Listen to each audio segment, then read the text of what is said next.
Big boss finale ఎపిసోడ్లో పల్లవి Prashanth winner కాగా అమర్దీప్ రన్నర్గా నిలిచాడు. షూటింగ్ అయిన తర్వాత అమర్దీప్తో పాటు కంటెస్టెంట్స్ అంతా వరుసగా బయటకు వస్తారని ముందే సమాచారం ఉండడంతో అన్నపూర్ణ స్టూడియోస్ గేటు దగ్గర వేలాది మంది కాపలా కాచారు. అమర్ని కొడతామని పల్లవి ప్రశాంత్ ఫ్యాన్స్ గా చెప్పుకునే ఈ అల్లరి మూకలు కొద్ది రోజుల ముందు నుంచే హెచ్చరిస్తున్నారు. అమర్దీప్ ని కొట్టే ఇక్కడి నుంచి పోతామని ముందే చెప్పారు.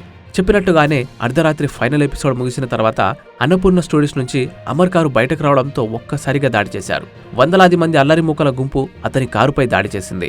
దాదాపు అరగంట పాటు కారులోనే ఉండిపోయిన అమర్దీప్ ని, అతని ఫ్యామిలీని వేటాడినట్టుగా దాడి చేశారు. వాళ్ళని భయభ్రాంతుల్ని చేశారు.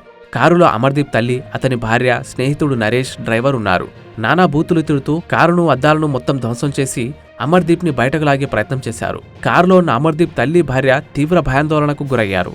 అరగంట పాటు ప్రాణాలను అరచేతుల్లో పెట్టుకున్నారు. ముందు నుంచి వెనక నుంచి కారును ధ్వంసం చేస్తూ సైకోలుగా ప్రవర్తించారు. శనివారం ఉదయం నుంచే అన్నపూర్ణ స్టూడియోకి వేలాదిగా చేరుకున్నారు. వాళ్ళని కంట్రోల్ చేయడం పోలీసుల వల్ల కూడా కాలేదు. వాళ్ళని కంట్రోల్ చేసే ప్రయత్నంలో లాఠీలకు కూడా పనిచెప్పారు పోలీసులు. అయితే అర్ధరాత్రి తర్వాత ఈ గొడవ జరగడంతో పాటు అక్కడ జనం వేలాదిగా ఉండడంతో వాళ్ళని కంట్రోల్ చేయడం పోలీసుల వల్ల కూడా కాలేదు.